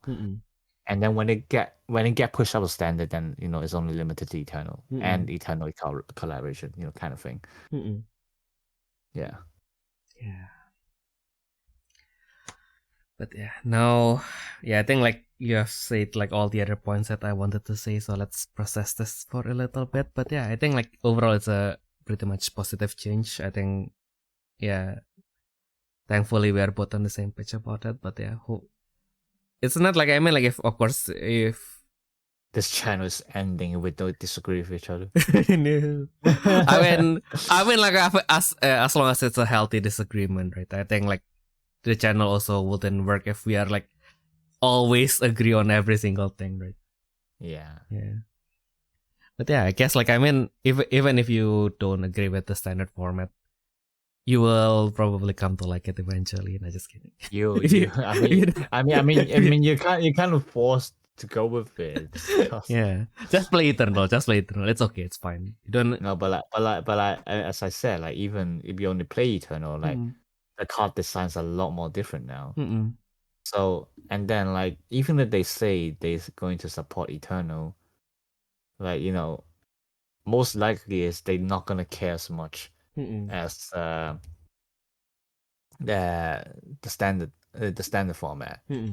And what it means is that it might just be a hellfire in Eternal, like, what, extra turns, whatever. Like well, now that you mentioned that, also because we also have Shin Chronos coming back. Wait, where is it? Where is my mice? Why is my mice disappearing? It's not Shin Chronos though. It's like another spirit kind of thing. Oh wait, why didn't I? That's the only one that I'm. Oh, actually, no. It kind of is Shin Chronos, I guess. Yeah, Shin Chronos Returnal. Like, I suppose it's a pun. It's like Return and Eternal. Oh.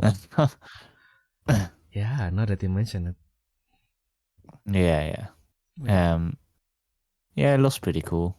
Quite like it. I'm kind of interested to see what it's trying to do, because the description says the deck will focus on controlling counters, so both yours and the opponent's, and taking away steps and turns from the opponent. Yeah, so that's going to be a slippery slope. So either the deck is going to be very strong because it's going to be very easy to pull that out, or it's going to be a whack because like your hand will you will end your second turn with one card in hand, and then your opponent just summon 5 spirit attack. Do you have a diamond wall? No. Yeah, so we will have to see. But there's speaking of returning, right? There's another one that is that's also returning, and it's the compassion contractor Parvati. Yay! Yeah, I was. Yep, exactly. And then now I just realized that every single avatar that Parvati has is just herself. I feel like it's literally just herself, but like it just hits me now that it's just every single one is just herself. Because even Aryaniswara, which is the new Emperor Spirit, it's also just her merging with Shiva, basically. Yeah. Yeah, that's why she also has the Trishula, which is their weapon. And it's basically just her with she. Oh, is that Shiva's grandstyle? Hairstyle, I mean. Because Shiva is a little bit more, how to say, like more chaotic, and his hairstyle is a little bit more chaotic. Chaotic is always good. Exactly. Yeah, we'll have to see how this will work. I can just stare at her all day. The Space Spirit is staring all day, right? Like, they of course reprinted Izu and Azu in the upcoming. Well, Izu got a got the revival, and Azu gets a reprint. And yeah, damn. Like her original art is already something that I wanted to have in my collection, and then now they just threw this, and then wow, if evil, why hot?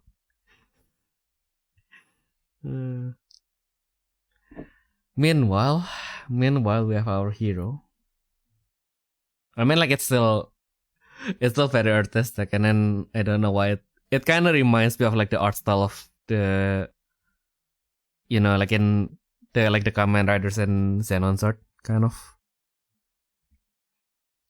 Like especially since in the English, in the global version for Xenon's art, they didn't get the license for Kamen Rider, and then they have to replace like the whole set with original arts.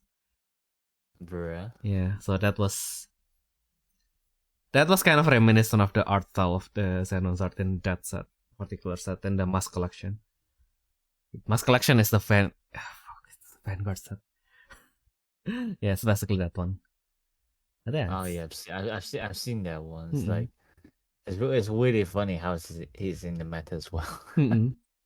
Oh yeah, got them. Yeah, I just remember that the Kamen Rider collaboration kind of breaks the game for Xenon's art, because our change is already strong enough, right? But they basically have a zero cost change, and the change is actually from your deck. So it's basically just summon one, hit, change to the second one, hit. It's like, what the fuck is that? That's crazy. Yeah, I know, right? Then in a game where you lose, if you don't have any more lives, then you can just hit twice like that on turn 2 without any further cost. Like, what the fuck is this? And then also because that's also like the one that you summon afterwards is of a larger cost as well, so it's kind of like, huh. So it's good. Yeah, okay, yeah, so there's a limit, but like the limit is not enough. Yeah. It's crazy. I know, right? No wonder the game just imploded afterwards. It imploded. God damn. And of course also because the Kamen Rider set, like the new Kamen Rider set, which is the choice of good and evil, is coming next week. Or I guess if I upload this on a Monday, that means it's going to be this weekend. Yeah. Last weekend. Yeah, because you're uploading it. Oh wait, no, okay. Yeah, if I'm uploading it on this Monday, then it's going to be Yeah, time is a weird concept. But yeah, this is actually like a really interesting one, because this Kamen Rider 03, instead of changes an ability that basically allows you to transform your Kamen Rider into their other forms, right? Mm-hmm. But like, because, so this is a spoiler, so as usual, just skip forward if you haven't watched the thing. But basically, spoiler for 01, basically. Yeah, basically this is a spoiler for Kamen Rider Outsiders, which I also haven't watched actually. I only watched the clips. But this is basically like a I think like it's a web series that you have to go into Toei's service if you wanted to watch. But basically this is a spin-off in which the two satellites that has been this two AI basically that has been a central an integral part of like the story in 01, which is the satellite there and Arc. Finally, like they face like a threat that is bigger than them, and they decided that in order to remove this threat, we have to unite and become a new being, and that is represented by this Kamen Rider 03, basically. That's really cool. I know, right? I was like, why is that? Oh, I see. Then yeah, because like even the transformation is basically just Kamen Rider like they're like printing like a whole body with Kamen Rider 02, and then Arc of course has his own Arc 0, and then Arc 0 and 02 basically merge into 03. Yeah, that's also probably why his pose is still 2, right? Because the main body is still 0-2, I guess. Or it's just a style. Yeah. I don't Yeah, it might be just a style, yeah.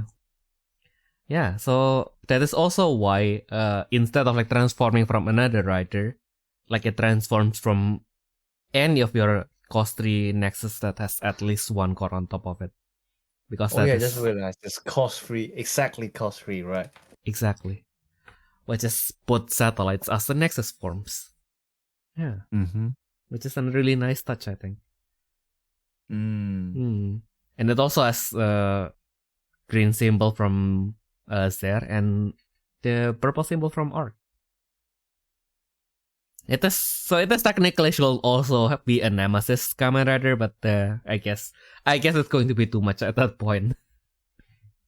Yeah, I've seen people like complaining, "Where's the Nemesis family?" Mm-mm. It's like, and okay, yeah, I see why now. Yeah.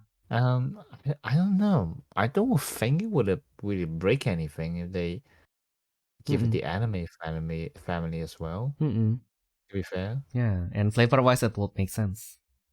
Yeah, exactly. Yeah. And especially since the changes once per turn same name anyway. So even if you have 2 copies, it's not like you can spam him. Dumb. I think it's also more of the fact that like you can so easily recycle in an enemy family, nemesis, whatever you call it, family as well. So I suppose they just fear like the kind of the combos with like recycling anything like that. Since like level 2 effects still pretty good as well. So yeah, especially if if you try to ram it to who's the girl called? Which one? you know the only Grand Walker for Nemesis. Oh, Azu. Azu? No, not Azu. It's the Queen something. Oh, Aguilera. Yeah. Her. Yeah, I suppose stacking too many cores on her can be a problem as well. So. What did she do again? Battle spirits. It's like it's like level 1 is like I think it's like 2 cores grand skill and destroy a 2 cores or less spirit ultimate. No, spirit only, sorry. And then level 2 is grand skill 4. An enemy family spirit you control gains plus 5,000 and is fixed as having 2 purple symbol. And destroy a spirit at the end of battle. And it's during this battle, an enemy family spirit you control gets 5 gains fixed at having 2 symbols. But you have to destroy that spirit at the end of battle. Yeah. It's not once per turn, by the way. Yeah. So if you can spam this, that's actually given how easy it is for them to like resummon the spirit because it's a purple tech. Yeah. yeah, exactly. So I can kind of see why they want to avoid that. Yeah. Even if there's no problem right now, it can be a problem in like the future sets, I guess. So yeah. Yeah, and it's and also it's going to be a purple text. So like now the only weakness, quote unquote, is the low. I mean, like it's pretty low ceiling, right? Especially if you are playing against Kamen Rider. Like lots of Kamen Rider decks are like pretty much a 1-man army deck. Like yeah, so like they are going to be having like lots of cores on them anyway. But if you make this like really compatible with the purple text, then it's going to be it's going to be a lot of destruction targets. Yes, exactly. Yeah. Although to be fair, although it doesn't have the enemy family, it's not like you cannot bring like 1 or 2 as attack, I think. Yeah. I mean, you can still use it, just a little bit less synergy is about it. Yeah. I mean, now people are already saying like they're gonna throw it into like Izanami Izanagi. Oh no! Now that you I mean, you mention can it, definitely do that. Yeah. Like, it's not a core charge target, but like, yeah, it's not a core charge target, but when you attack, it's basically the same as core charging anyway. The only downside is that I don't think there's anything for it to change. Yeah, no, because both of the rebirth spirits change into a cost 4 Nessus. So like unless you play like a really really weird mix of like putting cost 3 like green world and purple world in there, or like skyscraper, whatever. Then I don't really think it's worth it, especially since Isa in general is like already a very complete deck in itself already, so you don't really need any outside cards to help with it. But actually, yeah, so like there's this another combo that like people always love to go back. So you go second, first turn, play a green world and a purple world, or 2 green worlds, whatever. Second turn, change with 0/3, swing, Athens New Secret, Athens Omegamon. Of course they will do that. Oh my goodness. Yeah, even with like if your opponent has nothing, like even with only the Omegamon at that point, it wouldn't be too far of a stretch because you can just shoot one and then you can still attack twice. And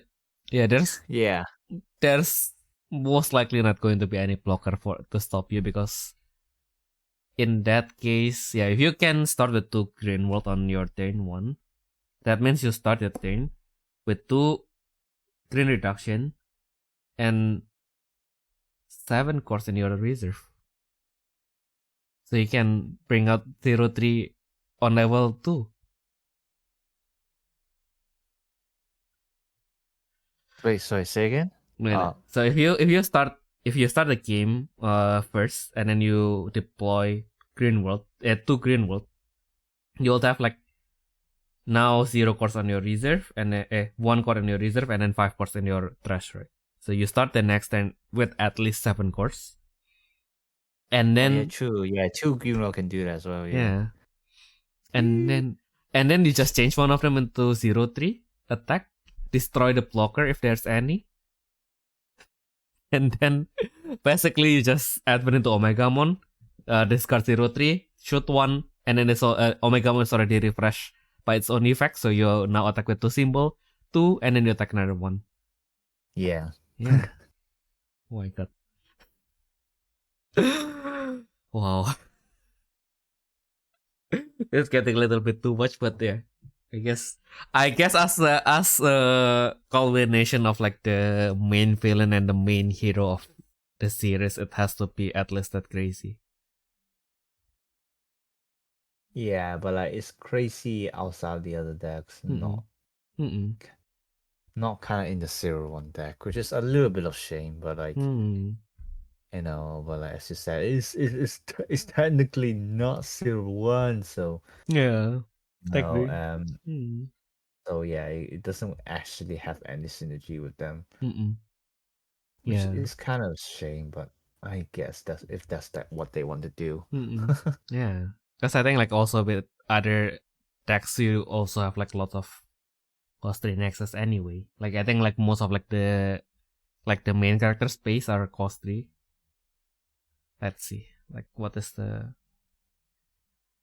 the camera nexuses? I have lost interest. I will look for them later. No, I think most of them are cost 4, especially the bikes. I see. Yeah. So like so making the cost 3 only is like it's basically limiting you from using like Arc and whatever the other one is called. Sir. Yeah, whatever. Yep. No, it's a little bit fair. That's why I like the jingle when they merge. Like, is there Arc? Like, it's kind of like the question that whether like the concept of like the AI Arc still exists, but also like also just to kind of like line up there and Arc in the same sentence, just to make it cool. Bruh. Yeah. Yeah, because like they, for the longest time, they kind of like pronounce it as they are, right? And then like, I think so. I don't know. Then they did pronounce it as they are. So as, I think like only in the end, like we kind of like realized that Zea is just a katakana for there. I see. Yeah. Yeah. So that's interesting about Kamen Rider 03 from Kamen Rider Outsiders kind of thing. Yeah, and I think they in the end they did succeed. So yeah, good for them. They can predict clock up, by the way. So I think like when they debuted, like their enemies Kamen Rider Zane, right? Which is also appearing in this set. And his abilities basically he can use the decade cards, but like he shreds them, so like he can only use the ability once. And he used like Hyper Kabuto's card to fight against a 0-3, and he still fails. Yeah. Lamau. Exactly. Because like, like Hyper Kabuto is supposed to be like really fast that he can go to the past, right? Yeah. What? Really? Yeah, because okay. Because like, the Kabuto is supposed to be like always over the top, right? So like when he first transformed to Hyper Kabuto, basically the sector, so the bug thing that he used to transform to Hyper Kabuto, it was destroyed by the enemy, right? So like rightfully so. Like your opponent can upgrade into something stronger, let's destroy it. And then like Tendo Soji just casually like, yeah, because that's the future that I'm supposed to have. It's going to happen no matter what. And then like the sector just manifests from the past. And then it just appeared in the sand and he transformed into Hyper Kabuto, right? As every single thing of this is happening, his Kamen Rider Gatak, right, the blue one, he literally died. Oh yeah, I haven't heard about that. Yeah. He is fighting like something another monster, and then he got killed in the battle. And then after he transformed into Hyper Kabuto and used the Hyper Clock Up, he basically like ran to the time before Gatak was destroyed, and then he just saved him from destruction. What the fuck is this? How are you supposed to win against this? And of course, as usual, he did struggle a little bit against other enemy. And like in the movie, like even to the point that Hyper Kabuto is not enough. We have to upgrade Gatak as well. So that's why we have Hyper Kabuto and Hyper Gatak. Yeah, it's like, oh. God damn, like how are you supposed to? Okay, never mind. That's just his opponent is going to be power crap as well, of course. What am I talking about?